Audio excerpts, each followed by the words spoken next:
empieza Contrapunto Liberal, junto a Natalia Arias y José Lo Andrade, quienes analizarán los desafíos y oportunidades que definen nuestro presente y futuro. Acompáñanos en este viaje de análisis y discusión. Bienvenidos.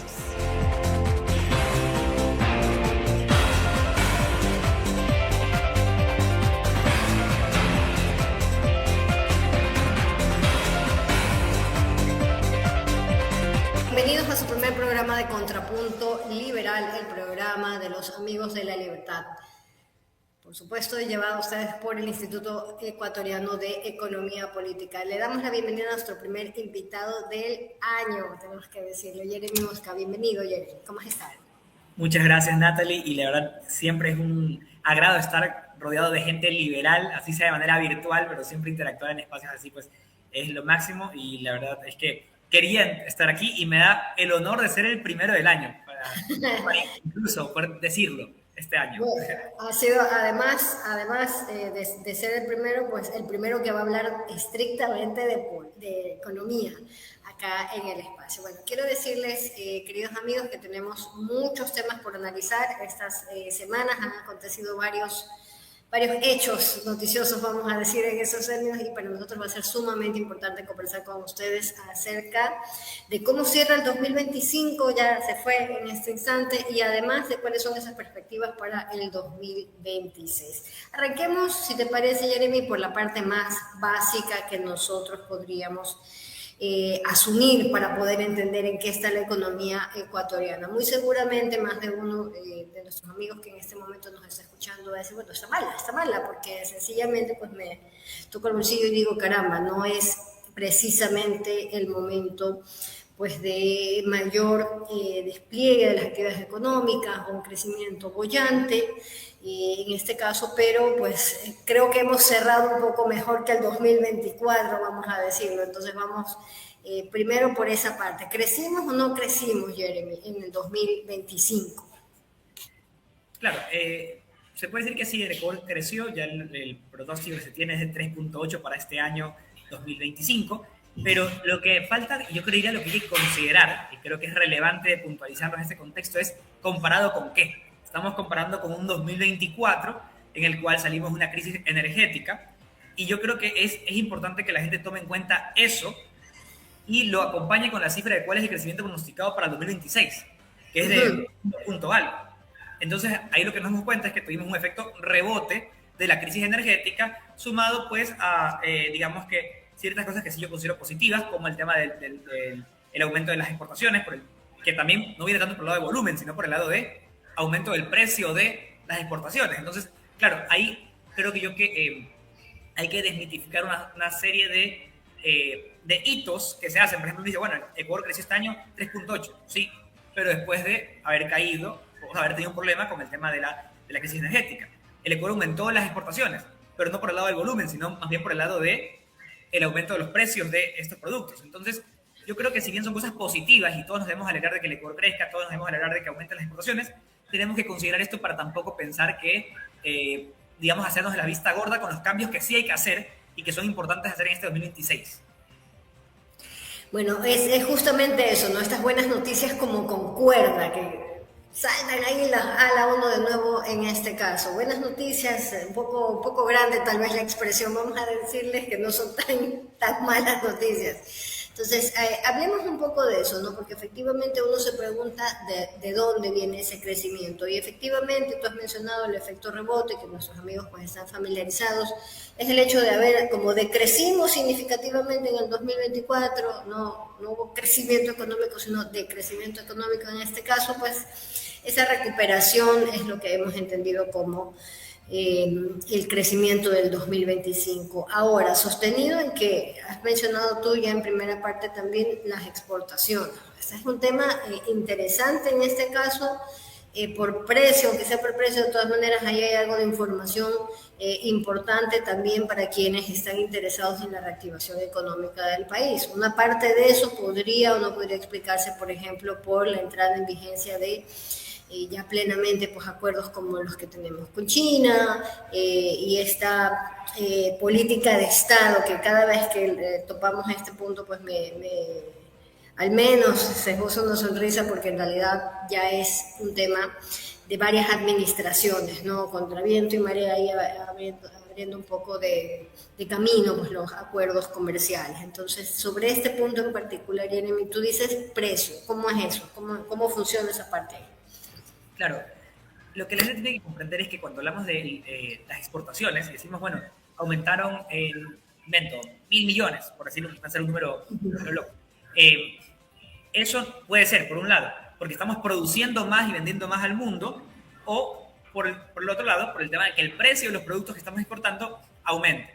Entonces, claro, tuvimos una situación en este momento con el oro también, o sea, con el tema, más que el tema del oro que estoy hablando, quería decir con el tema del cacao, principalmente estos años, que ha ido creciendo de manera, creo, diría que histórica, porque no hemos tenido algo así desde, creo que el siglo XIX, un repunte tan fuerte del precio del cacao, que al final se dio por el tema de las plagas que ha habido en África. Pero el tema aquí es que el precio aumenta y obviamente, pues, por ende, si producimos lo mismo, vamos a vender igual digamos, la cantidad de dólares que van a entrar va a ser mayor.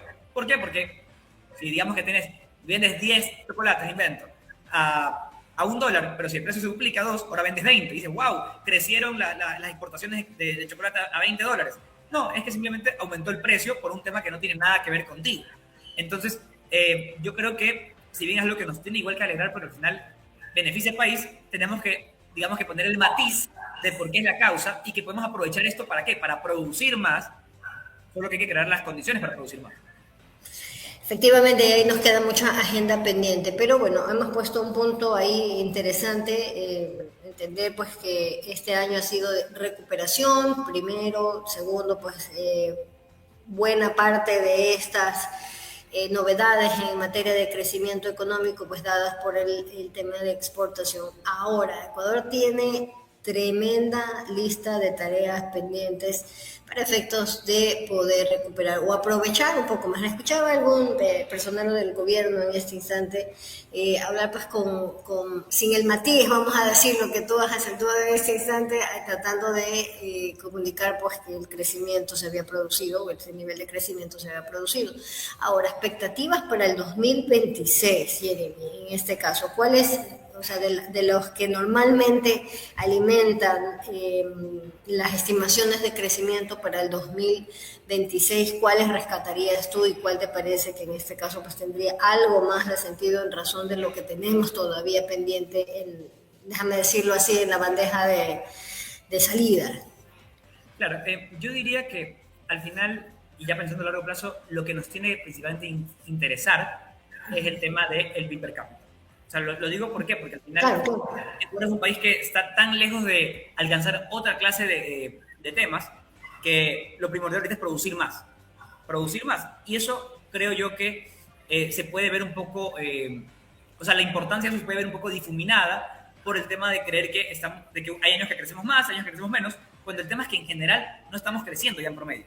Porque los años que crecemos más es casi siempre rebote y los años que crecemos menos es por algún tema de una paralización, y en general estamos casi que estancados. Entonces, el 2026, al menos las proyecciones, lanzan un crecimiento de alrededor del 2%.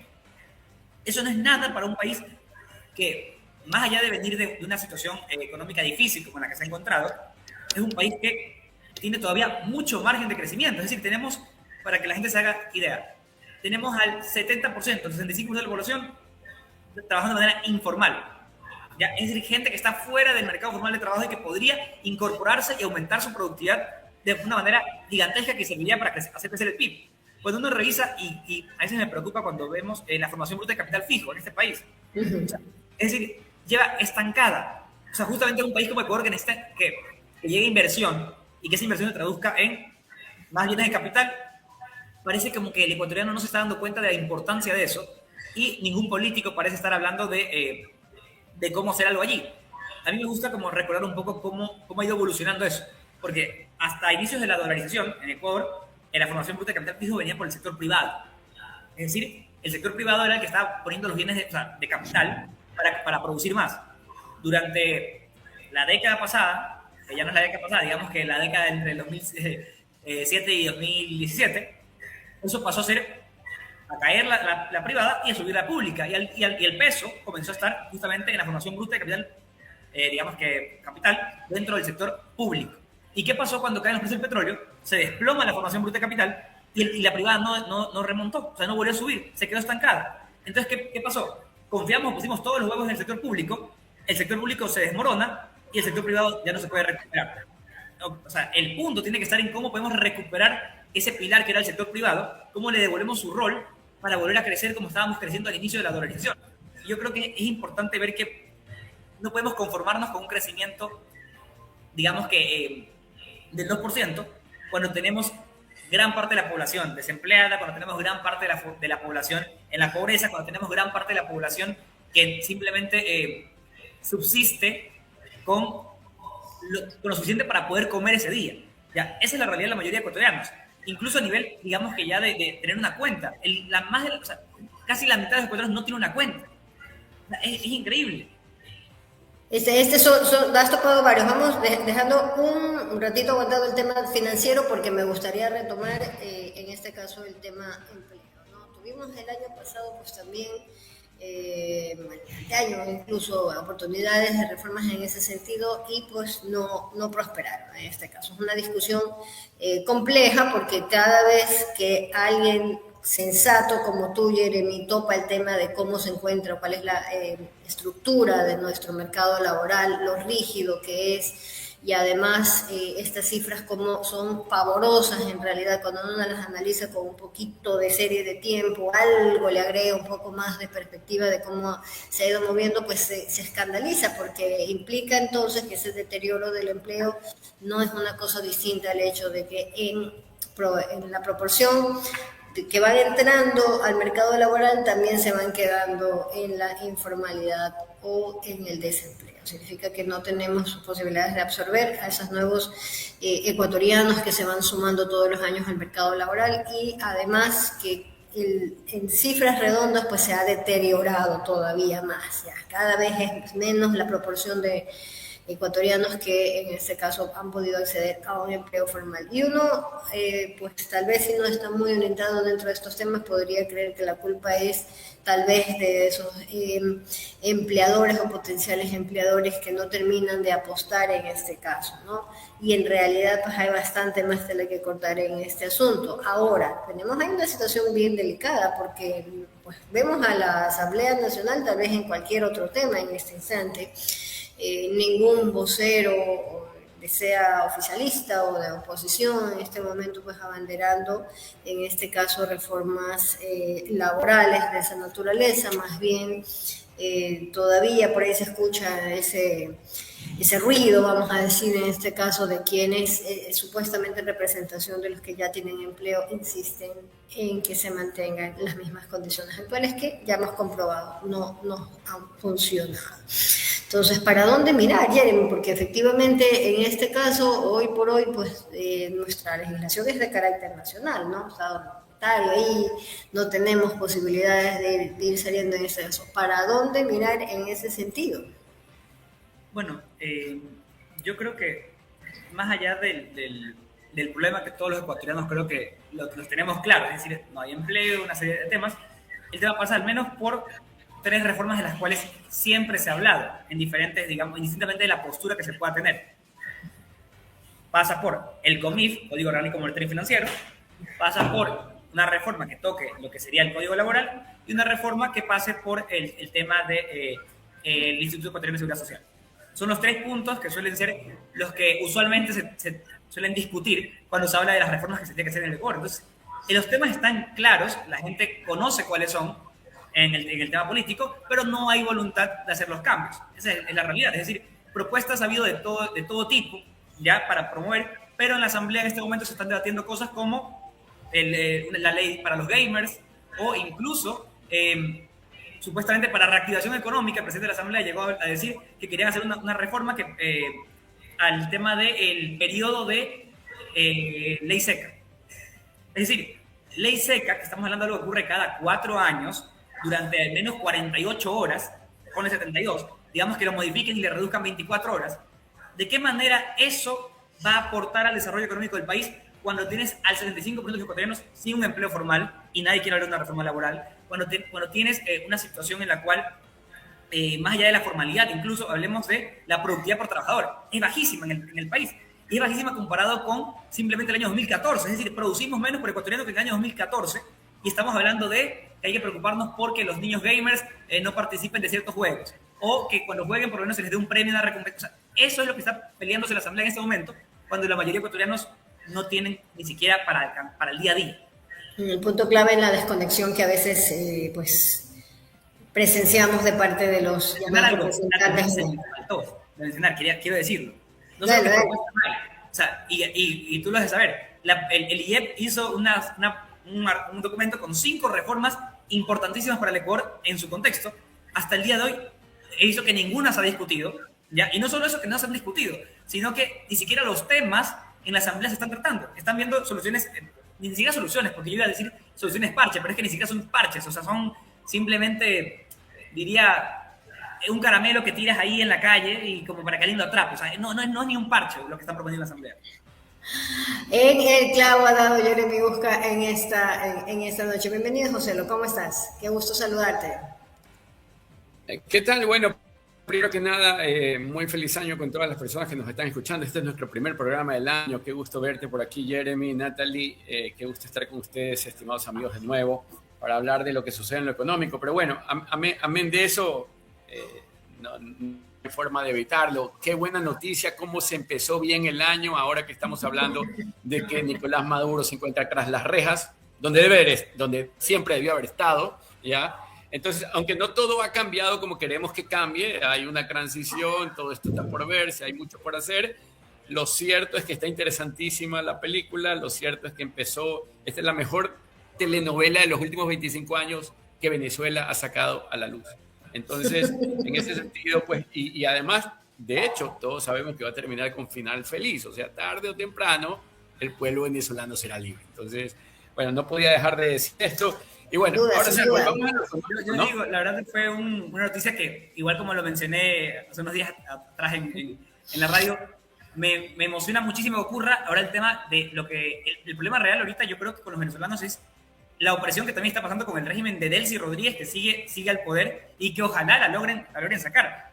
Ayer se detuvieron a periodistas por el simple hecho de hacer noticias con respecto a lo que estaba pasando dentro de Caracas. Entonces, yo me alegro muchísimo por el tema de que Maduro esté preso, pero me preocupa y espero que la gente no saque el ojo de lo que está pasando actualmente en Venezuela y que sigue pasando, porque siguen todavía, o sea, toda la estructura sigue allí. Es decir, sacaste a la cabeza, pero igual que aquí en Ecuador, cuando sacas, digamos, que a ciertos líderes de bandas, quedan los secuaces abajo y comienzan a armar nuevas pandillas que siguen violentando a la gente, lo mismo está pasando en Venezuela. Acabas de cortar la cabeza, pero todavía tienes, digamos, que como una hiedra saliendo, más cabezas, que están todavía allí y que siguen oprimiendo y que van a buscar seguir oprimiendo. Entonces yo voy a quedar tranquilo cuando se convoquen elecciones y cuando se pueda desterrar por completo a un régimen dictatorial que ha sido un germen para toda Latinoamérica. Bueno, sí, en efecto, ¿no? Sí, sin duda. Es un monstruo de 1000 cabezas, ese es el problema. Y el socialismo, ahí donde pone la mano, todo lo destruye. Y la verdad es que Venezuela lleva muchos años, décadas en sí, de destrucción del socialismo, y bueno, eso no se quita de la noche a la mañana. Es como un cáncer horroroso mezclado con SIDA y con todas las demás calamidades que la tierra te puede otorgar. Discúlpenme por aquellos que tienen la desdicha de padecer este tipo de enfermedades, pero en este caso, esta es una especie de enfermedad autoinfligida, ya es algo que sucedió, los venezolanos no fueron capaces de darse cuenta en su momento de lo que estaba ocurriendo, y por eso es importantísimo este tipo de discusiones, ya. Discusiones como estas en lo que se habla de por qué las ideas de libertad han conducido de manera simultánea y consecutiva y sostenida a la sociedad hacia la prosperidad, hacia la libertad, cómo estas ideas permiten la coexistencia pacífica, cómo en este tipo de sociedades donde se aplican las ideas de libertad,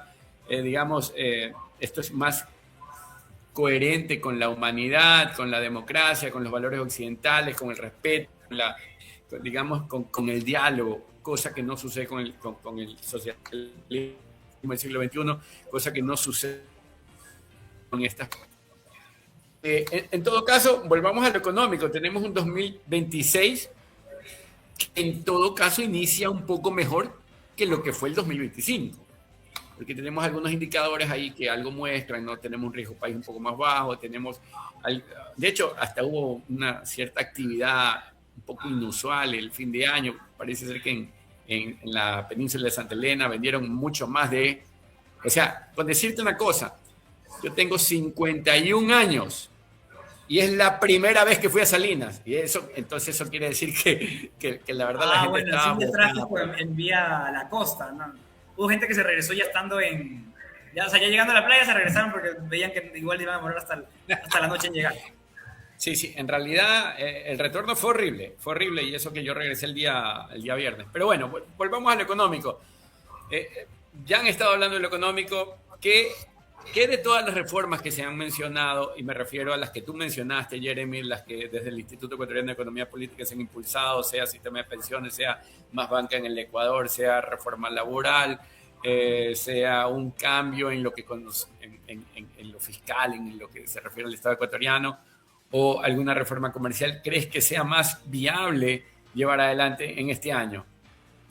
Bueno, yo creo que el tema más viable en el contexto ecuatoriano en general es el tema de la banca. Y esto lo digo porque hay hasta cierto punto un consenso en la población con respecto a que se necesita tener más banca extranjera. Hay un rechazo hacia la banca, digamos que local hasta cierto punto, es decir, la gente tiene, digamos que todavía esto, y según encuestas que al menos que se hicieron años anteriores, sí demuestran que la gente estaría dispuesta a que venga, digamos que banca extranjera, porque la asocian con menores tasas de interés, etc. Entonces yo creo que por ahí, digamos que hay la manera de poder proponer algo que al final la gente logre apoyar. El tema es, repito, o sea, quién va a tomar la iniciativa de algo por el estilo, y hasta qué punto, digamos que la política ecuatoriana se presta para apoyar una reforma, porque lo que se ha visto es que aquí todo el mundo quiere que cambie y nadie quiere que cambie nada, entonces no ocurre, todo se queda igual. Entonces, yo no veo, o sea, no veo, la verdad, nadie en este país con ganas de hacer reformas. Ya, lastimosamente no lo veo, pero creería yo que un tema que se puede tocar es el tema de la banca. Yo creo que hay la apertura por parte de la población de tocar el tema. Veo difícil el tema laboral, porque claramente hay mucha desinformación con el tema, y sobre todo hay un desconocimiento por parte de la población con respecto a quién es la población afectada por una reforma laboral, o beneficiada en este caso. Porque el tema es que mucha gente que no tiene ni siquiera un trabajo formal considera que se va a ver perjudicado si es que, por ejemplo, se aprueba el contrato por hora, y no tienen ni siquiera un empleo formal.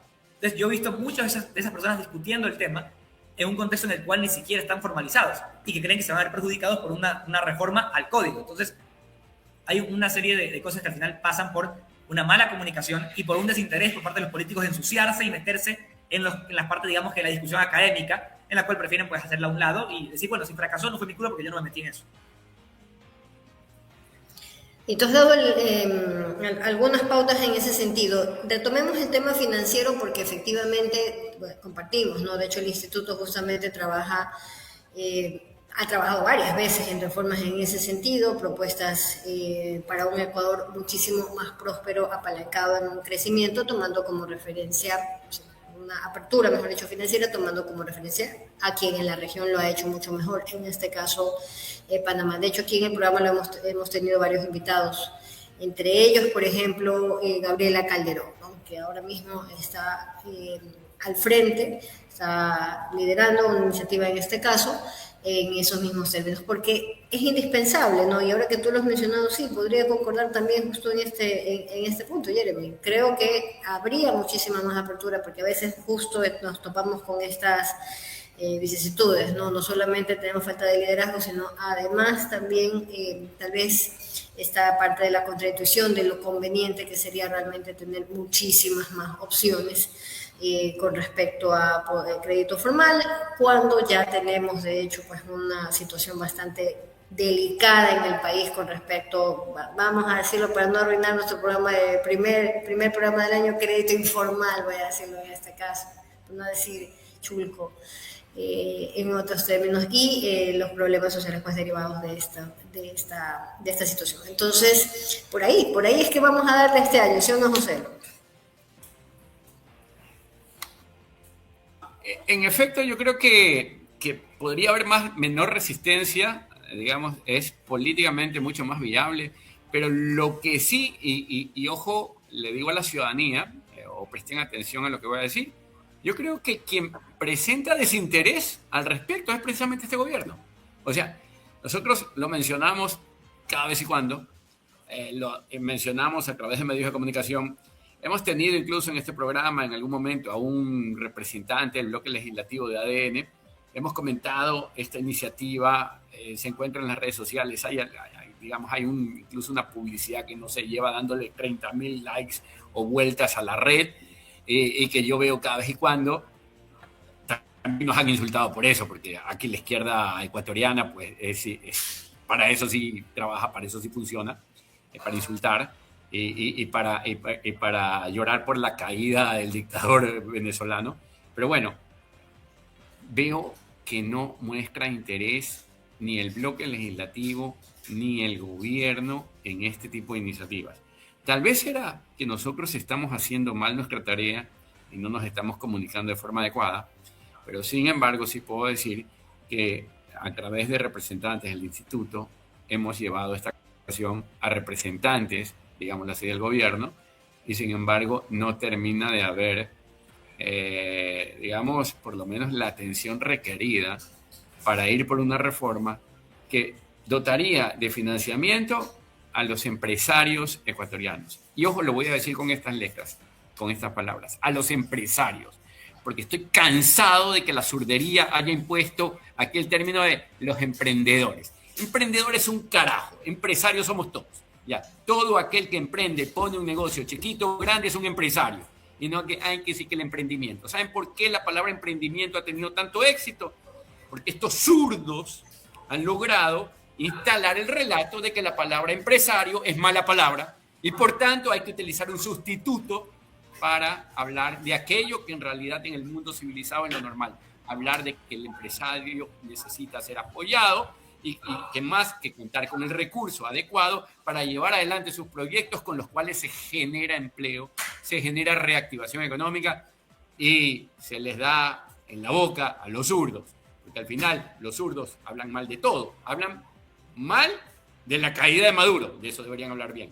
Hablan mal del empresario, hablan mal de la banca, hablan mal de la reforma laboral, hablan mal de todo aquello que es necesario que en el Ecuador suceda para que salgamos adelante. Pero bueno, se nos ha acabado el tiempo, lamentablemente, se acabó este primer bloque, estimados amigos. Nos vamos a un segundo bloque en el que vamos a estar hablando de Venezuela con Desiree Olaves, la representante del Comando 20 Venezuela, mano, digamos, derecha del equipo de María Corina Machado y Edmundo González Urrutia, ¿ya? Y de nuestro amigo Pedro Urruchurto, quien han estado durante todo este tiempo dando batalla, no solamente en ideas, sino arriesgando su vida para darle libertad a Venezuela. Pues ha llegado el momento, así que nos vemos en un instante. No se desconecten. Muchísimas gracias, Jeremy. Y nos vemos contigo hasta otro momento. Un abrazo. Gracias a ustedes.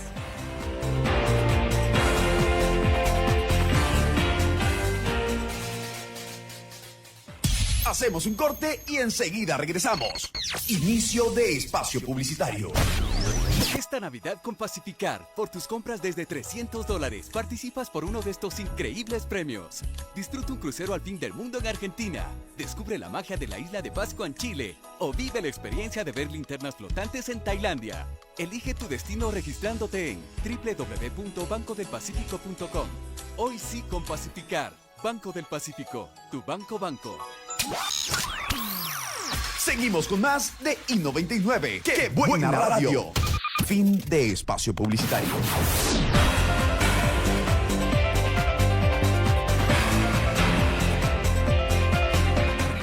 Regresado a su programa Contrapunto Liberal, un programa del Instituto Ecuatoriano de Economía Política, y lo prometido es deuda. Junto a Natalie Arias, en este momento contamos con Desiree Olaves, una amiga del Instituto Ecuatoriano de Economía Política, pero sobre todo una venezolana que se encuentra en el exilio y representante del equipo de María Corina Machado y Edmundo González Urrutia, presidente electo democráticamente en Venezuela tiempo atrás.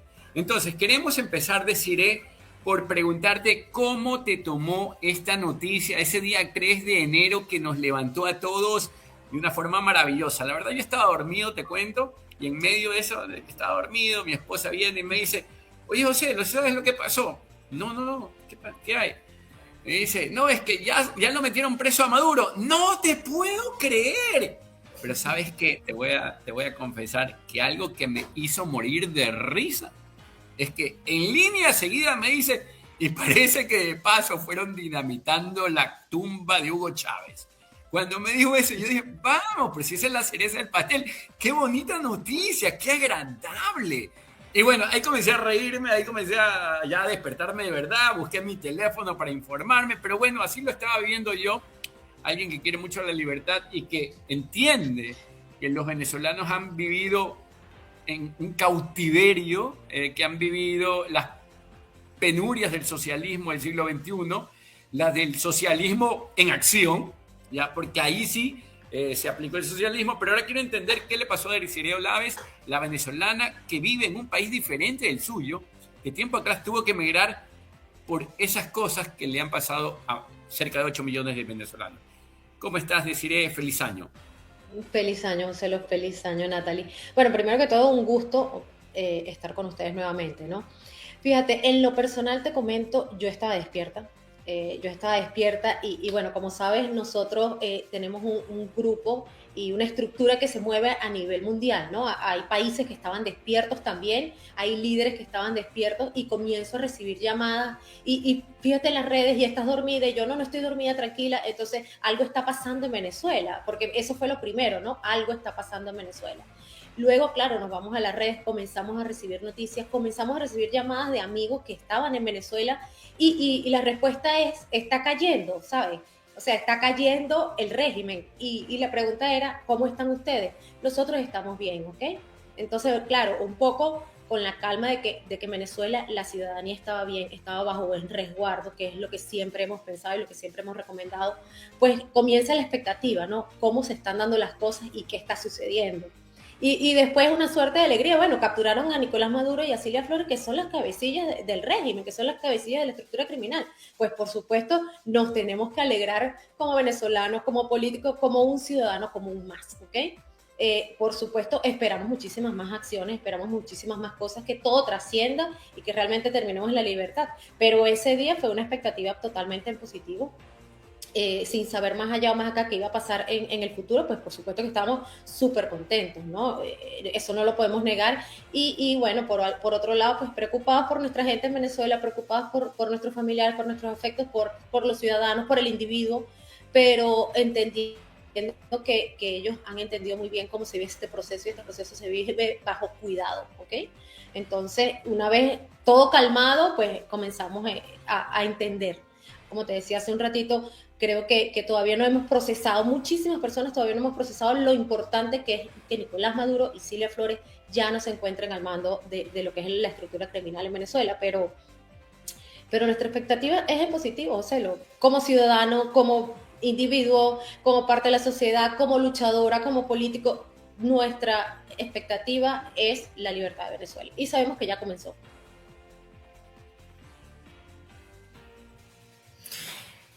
Desiree, qué gusto tenerte en el programa y sobre todo por el tema, porque las veces anteriores topamos exactamente lo mismo, ¿no? ¿Cómo podríamos, desde la elección de julio del 2024 hasta este momento, se sabía que ya había empezado ese proceso de cambio, ¿no? Esa punzada que era necesaria para poder avanzar en que los venezolanos recuperen su libertad, su democracia liberal en este caso.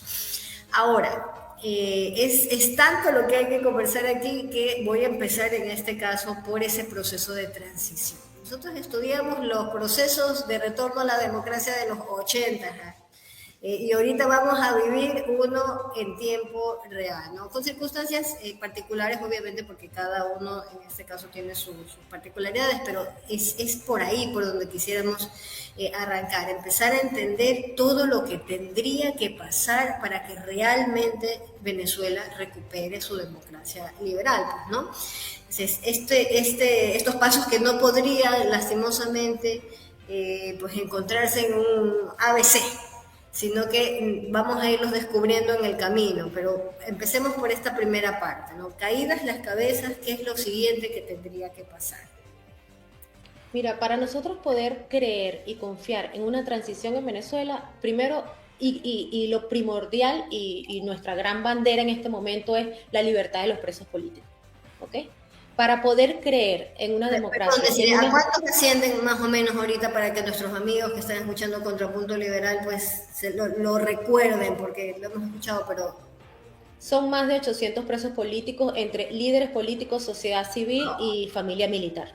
¿Okay? Son más de 800 presos políticos que en este momento, Natalie, en el que nosotros estamos conversando, están siendo torturados de manera psicológica, están siendo torturados de manera física, que tienen suspendidas las visitas desde lo sucedido y que los familiares todavía no saben ni siquiera cuáles son las condiciones, ni siquiera en dónde están en este momento, porque en Venezuela no hay solo un centro de tortura, hay varios centros de tortura, ¿ok?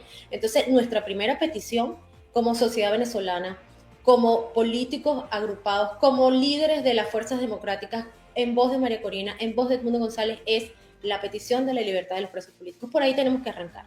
Es la única manera de creer que vamos a avanzar hacia una transición.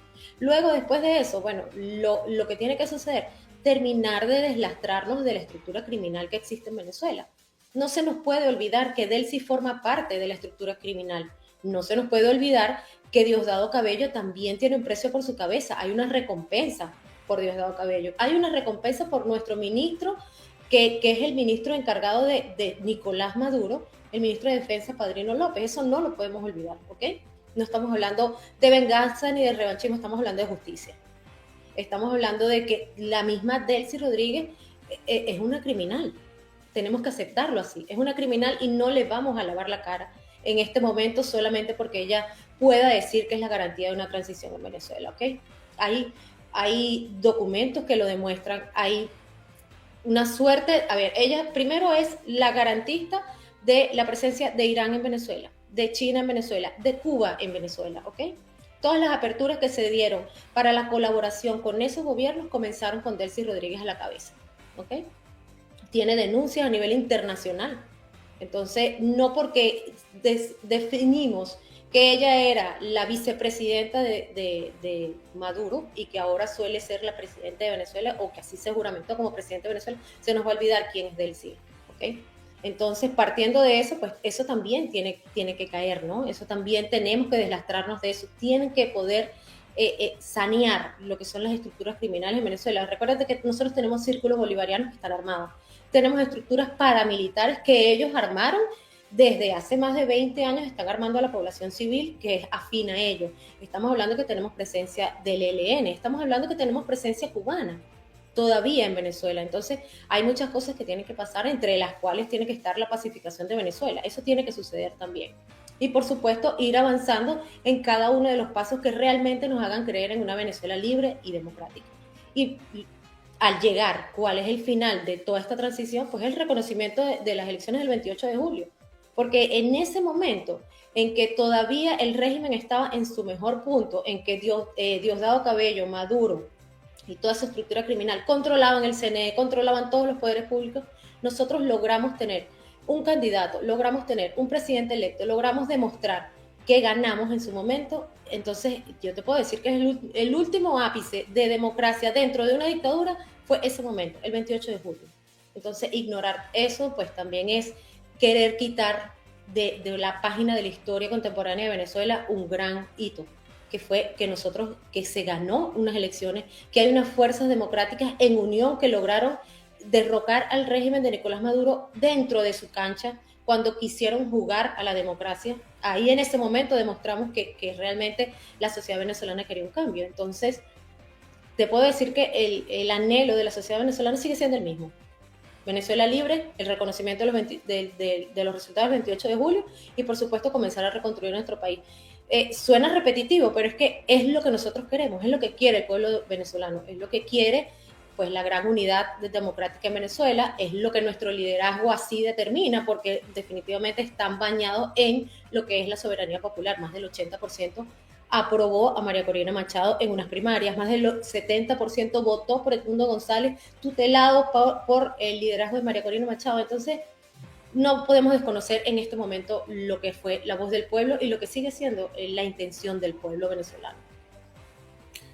Bueno, en efecto, todo empezó, yo diría, con lo que tú acabas de mencionar, Desiree. O sea, con una cancha que no era vuestra, con unas reglas que pusieron ellos, con un referee o un árbitro que estaba a favor de ellos, bajo las reglas que ellos impusieron, les ganaron ustedes por goleada. ¿Ya? Y en ese momento, Edmundo González Urrutia y María Corina Machado se convirtieron en los líderes electos de la nación, y en realidad lo que esperamos los latinoamericanos es que eso que ya decidieron los venezolanos en el pasado sea ahora, digamos, una realidad en una Venezuela democrática y libre.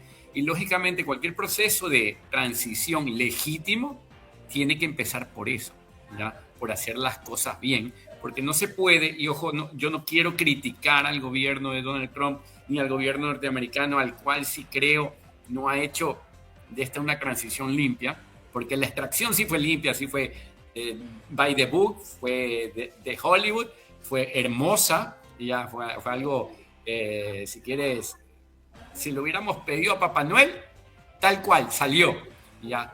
Lo que pasó a partir del discurso de Donald Trump comenzó a desdibujar ese grado de extracción limpia, ¿ya? Y bueno, dejó algunas cosas que en cierto modo han generado más preocupación que garantías. Pero bueno, no quiero entrar en una seria crítica de lo que el gobierno norteamericano hizo, porque la verdad es que las transiciones son complejas, ¿ya? Y lo cierto es que rara vez en la historia, así como la libertad no se pierde de un día para otro, rara vez se la gana de un día para otro.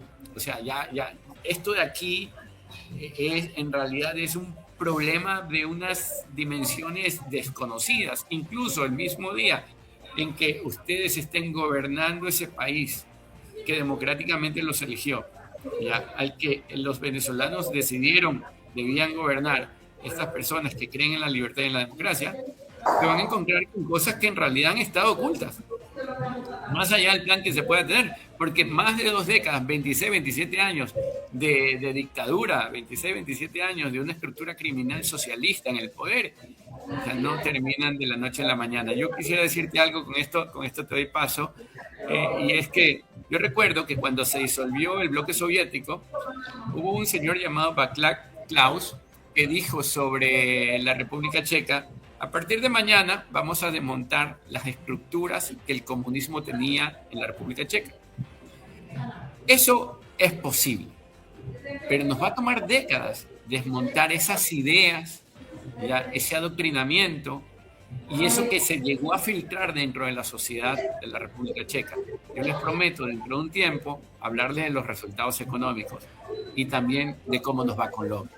En efecto, con el paso del tiempo, al abandonar el comunismo, pasaron a ser una sociedad capitalista, todos los indicadores mejoraron, ahora son un primer mundo, pero les tomó décadas deshacerse de aquella fábrica de miseria de ideas que es el socialismo y de ese tipo de cosas. Pero bueno, en todo caso nos encontramos en esa transición. Ya, yo he escuchado ya a María Corina, a Edmundo y a Pedro. ¿Cuál es el mensaje que Edmundo González Urrutia, el presidente de Venezuela, está enviando al mundo y que tú deseas transmitir en este momento a los ecuatorianos? Bueno, el primero bueno, que esto es un proceso. Estamos claros que estamos en un proceso. La transición a lo que, mira, una transición pacífica y democrática para nosotros no tiene un ABC, pero sí tiene unas condiciones que se han de cumplir, ¿ok? Que fueron las que te dije anteriormente. Primero, pues, la libertad de los presos políticos, pacificar Venezuela, desarmar a la población que está armada, que todavía pretenden seguir estar... fíjate, es increíble, ¿no? Pero la persona que está designada para una transición, el día de ayer, pues decidió volver a retomar las calles en una suerte de opresión. El día de ayer nosotros tuvimos 70 presos, de los cuales 20 eran... periodistas que fueron a cubrir lo que fue la juramentación de Delcy en la asamblea, ¿ok? Luego soltaron, creo que 15, si mal no recuerdo, pero todavía hay personas detenidas del día de ayer, ¿ok? Entre esos tenemos un periodista ecuatoriano, que está preso todavía, ¿ok? Entonces, tenemos que entender que Delcy y la estructura que quedó montada es una estructura opresora, o sea, eso lo tenemos que entender. Entonces, hay un ABC que no necesariamente está escrito en piedra, pero sí hay unas condiciones mínimas que nosotros tenemos que estar alertas de que se cumplan, vigilantes de que se cumplan, ¿ok? Entonces, lo que te puedo decir es que esto es un proceso que no sabemos cuánto va a durar, pero que en teoría nosotros estamos en la capacidad, primero, de acompañar este proceso y segundo, de poder transitar de manera pacífica lo que es el saneamiento de Venezuela y luego recibir el país, ¿no? Porque definitivamente el liderazgo de María Corina está consolidado. Edmundo González es el presidente electo. Hay un equipo de gobierno que está listo para recibir nuestro país, pero no necesariamente queremos que, o como algunas personas piensan, que estamos esperando que se nos entregue el país ya listo. No, no, no. Nosotros sabemos perfectamente lo que tenemos que hacer en la transición, pero también entendemos que hay cosas que tienen que pasar antes de que nosotros podamos decir que Venezuela comenzó una transición. Y en este momento yo te puedo decir que Venezuela no ha sido liberada y que todavía no estamos en un proceso de transición ni garantías de una transición. Sí fue descabezada la estructura criminal, eso está bien, está claro. Se lo agradecemos a la administración de Donald Trump. Definitivamente el único país que lo pudo hacer hecho posible, la única administración que realmente se tomó en serio lo que sucede en Venezuela y que realmente decidió ayudar a Venezuela, ¿ok? Estamos clarísimos en eso, se lo agradecemos en este momento y ciertamente se lo vamos a agradecer por siempre, por ayudarnos a salir de él, ¿ok? Pero también entendemos que lo que pasa en Venezuela le pasa a los venezolanos y que Venezuela es de los venezolanos y que nuestra transición hacia la democracia y la libertad es para los venezolanos, ¿ok? Entonces, teniendo eso en consideración, pues por supuesto que nosotros vamos a participar en esta transición, por supuesto que nosotros tenemos un papel protagónico dentro de lo que forma parte la libertad de Venezuela y que estamos listos para comenzar a actuar, ¿ok? Entonces, fíjate, si tengo algo que decirles es primero confianza en el liderazgo que nos trajo hasta acá, confianza en nuestro presidente, confianza en nuestra líder de las Fuerzas Democráticas, María Corina Machado, confianza en el proceso. Y después de eso, pues definitivamente un poco de paciencia. Sé que a veces nosotros decimos, bueno, falta poco, ya estamos, paciencia, y a veces la misma ciudadanía me dice, pero bueno, ¿hasta cuándo? Bueno, hasta que realmente logremos estar en Venezuela y que Venezuela no sea un peligro, porque retornar en este punto a Venezuela es volver a caer en lo mismo que estamos tratando de salir, ¿ok? Entonces sí tenemos que tener un poquito de paciencia, entendiendo que ya lo más fuerte está sucediendo. Estamos en los días, o sea, Venezuela está construyendo la historia minuto tras minuto, hora tras hora. Tú te das cuenta que en este momento habla la administración Trump y te da unas luces de lo que va a suceder, luego habla el secretario de gobierno de Estados Unidos y te da otras luces de lo que va a suceder, luego estamos viendo que en Venezuela están pasando cosas, entonces la historia de Venezuela se está construyendo hora tras hora. Y lo que tenemos es que ver cómo avanzamos en esto hacia la transición pacífica que todos queremos, porque no queremos es la sangre regada de nuestros hermanos venezolanos más en la calle, ¿ok? Entonces sí nos toca esperar de manera paciente, ser obedientes, ser cívicos, ser ordenados y esperar a que las cosas sucedan hasta que nosotros podamos entrar en lo que es todo este juego de la transición para nosotros poder tomar las riendas de la transición y poder entrar de una vez a la reconstrucción de nuestro país, que eso es lo que queremos.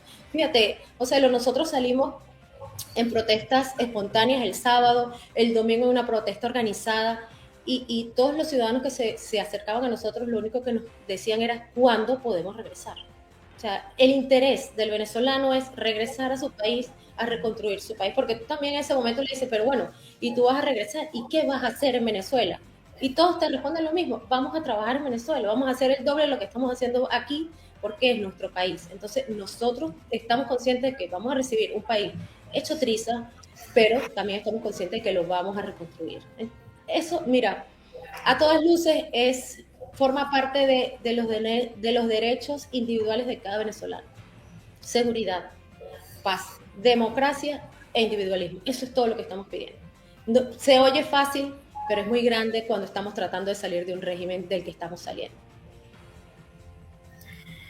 Después de más de un cuarto de siglo, es apenas lógico que va a ser un proceso complejo, que efectivamente pues no se puede dibujar en este instante la totalidad y como has dicho, pues minuto a minuto va a irse tomando definiciones que van a ser importantes para el proceso ahora sí democrático cuando ya se produzca en este caso. Gracias, Desiree. No me estoy despidiendo por si acaso, todavía tenemos tiempo, pero quería agradecerlo en este instante porque tú has topado... Buena. Tú le has puesto en este momento, pues realmente nos has recordado esa connotación, porque finalmente la política la hacemos nosotros, las personas.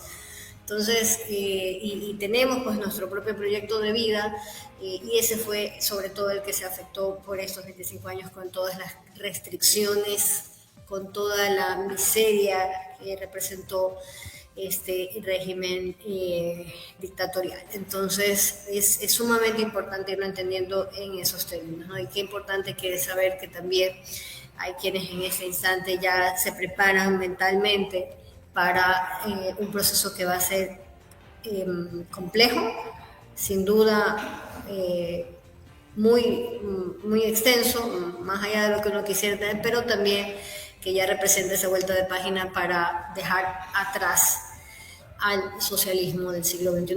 Ojo, no solamente en Venezuela, sino en toda la región, ¿no? Esperamos tener también, porque si ha pasado en Venezuela, pues no podemos perder esperanzas con Cuba y con Nicaragua, y por supuesto pues el resto de la región, que también ya en este momento pues va volteando la página con este tipo de gobiernos y apostando por aquellos que en este caso pues son bastante más amigos de la libertad. Entonces, otro punto que me gustaría también conversar contigo, Desiree, en este caso, es cómo se ha podido hablar después de todo lo que ha pasado en estas últimas semanas también directamente con María Corina, ¿no? O sea, aparte del comunicado importante que se emitió el día sábado, ¿no? Y lo cauta que ha sido ella con respecto a los siguientes movimientos, justamente por eso es que le han salido bien las cosas. ¿Qué podríamos esperar también ya directamente de ella en estos días, en estas primeros días, voy a decir, es que voy a decir semana, primeros días? Bueno, fíjate, nosotros el mensaje que hemos recibido de ella es casi el mismo que le estamos dando nosotros a los venezolanos, es confianza, es paciencia, es definitivamente ir acompañando el paso a paso de lo que estamos viviendo, no adelantarnos, porque definitivamente, como tú dices, la cautela de nuestros comentarios y la cautela de los comentarios de ella forman parte de haber logrado mucho y haber logrado de manera positiva que las estrategias se den, ¿ok? Hemos tenido esas victorias y ha sido gracias a eso, ¿no? A ser cautos en el momento y a ser muy prudentes en cómo vamos a accionar un poquito más adelante. Lo que se ve es lo que está pasando en este momento, ¿ok? ¿Qué planes nosotros tenemos para ir avanzando? Pues definitivamente ir acompañando lo que es el proceso, entender lo que te dije hace un momento, que hay unas condiciones, no existe un manual, no existe 1 más 1, son 2, pero sí existen unas condiciones mínimas que tenemos que nosotros garantizar que puedan suceder para que nosotros podamos decir, bueno, sabes que sí se está avanzando en una transición, sí la estamos viviendo la transición y sí estamos en un proceso. Entonces, pues nosotros garantes, expectantes, quizás en una suerte de supervisión de lo que puede estar pasando y por supuesto confiando también en que la administración de Donald Trump pueda hacer lo que mejor parezca y lo que mejor sea para la libertad de Venezuela. Como ella lo ha dicho, mira, ella va a estar en el terreno y en el sitio en donde le haga mejor a la causa venezolana, que no es más que liberarnos, ¿ok? Si ella ahora mismo no está en Venezuela, pues la decisión es no estar en Venezuela en este momento porque estratégicamente tiene que estar afuera. En el momento en que ella esté en Venezuela es porque eso es lo que le hace bien a nuestra lucha y porque es la decisión que se ha tomado en conjunto con el presidente Edmundo y porque ese momento, estando en Venezuela, pues es lo que le hace bien a nuestra liberación. Bueno, en efecto, de hecho tú acabas de mencionar algo que me habían preguntado en la mañana, si María Corina Machado se encontraba en Venezuela en este momento, si estaba, digamos, en Venezuela de forma clandestina o se encontraba en alguna nación diferente. Entiendo de lo que acabas de decir, de que no se encuentra en Venezuela. ¿Se puede decir ella no está en Venezuela, en qué lugar se encuentra? ¿Se puede decir en qué lugar se encuentra? Okay, bueno, no podemos decir. Era una pregunta necesaria. Claro, te entiendo. Incluso podría ser poner en peligro a María Corina, porque las fuerzas, la mano negra del socialismo del siglo XXI puede llegar a cualquier lado y tratar, digámoslo así, en un intento de remontar el marcador, pues causar más daño del que ya han hecho, ¿no? Ahora, si bien como te mencionaba, yo creo que ninguna transición es limpia, y no lo digo en mal plan, sino de que las cosas no son blanco y negro, no es que, ok, se acabó y ahora entraron los buenos y a partir de mañana todos nos comportamos bien. Hay una estructura criminal que ha tomado el poder, hay muchos intereses económicos de por medio, ¿ya? Hay una fuerza militar que ha sido adoctrinada y que ha sido liderada por una mafia durante décadas y asimismo incluso una ciudadanía que tal vez un pequeño grupo de ellos pues creyendo en lo que estaba sucediendo, tal vez por algún instante de bonanza económica, dijeron, bueno, algo me llegó, algo me tocó, y en medio de eso llegué a creer que este grupo de gente era buena, y que ahora que las cosas salen mal, porque el socialismo siempre termina mal, pues comienzan a echarle la culpa, no sé, al imperio, a los bloqueos, a los embargos, a las sanciones, a todos menos a aquellos que están dirigiendo la nación o destruyéndola en todo caso. Lo cierto es que sí es muy complejo lo que está sucediendo, porque no se trata de, ok, sacamos a Maduro y al día siguiente regresan los venezolanos, puesto que esa gente todavía está en el poder. En realidad, lamentablemente, todavía está en el poder. O sea, si en este momento tú escucharas, no sé, a la vice, y digo entre comillas, porque vice tampoco era, o sea, era tan usurpadora como el otro, ya. Pero esa vice, que ahora se cree presi, que tampoco es, ya, porque es sencillamente alguien que ha reemplazado al dictador, decir, bueno, vamos a dar un paso al costado, nuestra misión en este momento es permitir que las fuerzas democráticas electas retornen al país, o en todo caso, no sé, vamos a llamar a elecciones. No, la verdad es que no quisiera meterme en un terreno fangoso, que es el de decir qué es lo que se tiene que hacer, pero si ellos dijeran, bueno, reconocemos que hay que dar un paso al costado, ya veríamos pues que la cosa se está poniendo en orden, ¿ya? Y que por eso te digo, exacto, por eso te digo, por eso estamos expectantes, ¿no? No solo nosotros como líderes del movimiento político, sino también el ciudadano común, también está expectante a cuál es el siguiente paso que realmente nos garantice que estamos avanzando hacia una transición. Porque de nada, a ver, nosotros no estamos cambiando el malo por el menos malo, realmente queremos un cambio radical, ¿ok? Y ese cambio radical es la aceptación es que, mira, es repetitivo, pero es que es la aceptación de los resultados del 28 de julio. Nicolás Maduro no fue presidente, nunca lo fue, ¿ok?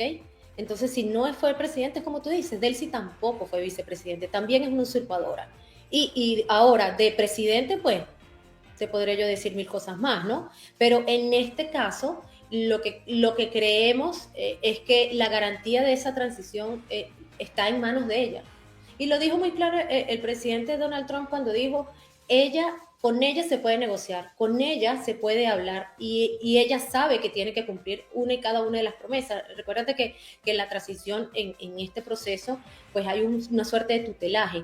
¿Qué va a suceder? ¿En qué lo estamos tutelando? Pues bueno, definitivamente nosotros no vamos a especular sobre eso, pero sí hay una supervisión en uno de los pasos que están dando. Ahora, realmente, como acto de buena fe, pues te estoy diciendo, el primer acto de buena fe es la liberación de los presos políticos. No hay una democracia con presos políticos. Sencillo, es simple. Eso sí es simple, eso sí es blanco y negro. Aquí no hay más nada. Entonces, mira, si por ahí no estamos ni siquiera comenzando, pues yo no creo muy bien. Y nos cuesta mucho confiar. O sea, nos cuesta demasiado confiar en alguien que forma parte de la estructura criminal. Que no es la jefa, pero es una de sus jefes más importantes. Porque si no fuera la vicepresidenta de un usurpador, de un asesino, de un narcoterrorista. O sea, claro, estamos hablando de su persona de confianza, no estamos hablando de una paloma blanca, no estamos hablando de alguien que ni siquiera sabía quién era su jefe, estamos hablando de que ella también está en el sistema desde hace 26 años. Claro, ella forma parte de la estructura desde Hugo Chávez. Entonces, señores, por favor, así es. Es que, a ver, ella no fue vice, así como ahora tampoco es presidente. Siempre ha sido una criminal. Ya, las cosas por su nombre. Es una persona de la banda criminal que está negociando para salvar su pellejo, probablemente, para salir bien librada. Eso puedo llegar a entenderlo, porque eso es lo que hace una banda criminal cuando se ve, digamos, frente a una fuerza superior y sabe que las cosas no van a salir bien. Por eso lo pusieron en bandeja de plata a Nicolás Maduro. Eso también pasa a lo largo de la historia.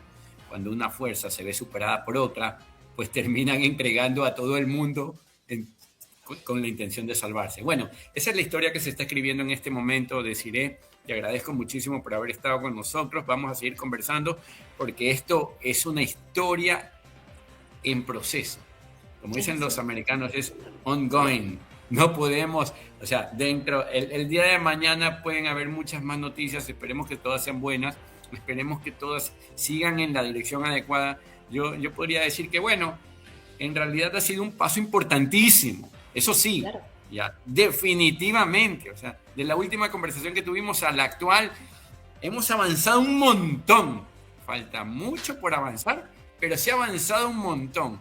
Y hay que ir celebrando poco a poco cada victoria. Y la victoria del 3 de enero fue una victoria importante. Es un momento para celebrar, porque la libertad, como se dice, está avanzando en América Latina, y prueba de ello es lo que acabó de pasar pocos días atrás en Venezuela. Bueno, Desiree, deseo la mejor de las suertes a ti y a todo el pueblo venezolano. Saben que cuentan con nuestro apoyo y estaremos conversando contigo en pro de entender mejor lo que pasa en tu país día a día.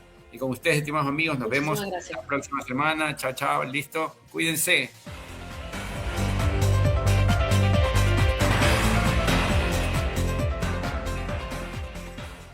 Hacemos un corte y enseguida regresamos. Inicio de